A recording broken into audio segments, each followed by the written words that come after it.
ابن عباس در مورد آیه لا تحرک به لسانک لتعجل به میگوید رسول الله هنگام نزول وحی مشقت فراوانی را متحمل میشد.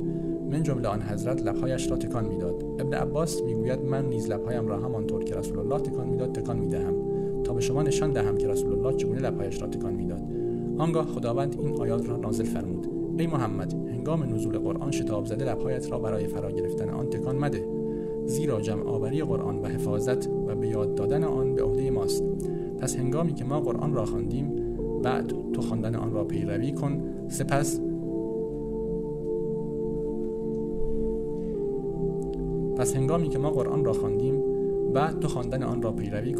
سپس توضیح و بیان قرآن نیز به عهده ماست. ابن عباس در تفسیر این آیات میگوید حفظ قرآن در سینه و یادآوری آن به عهده ماست.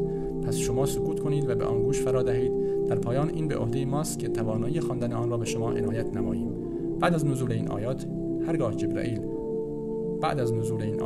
جبرئیل وحی می آورد، رسول الله نخست گوش میداد و پس از بازگشت جبرئیل آیات را آنگونه که نازل شده بود تلاوت می نمود.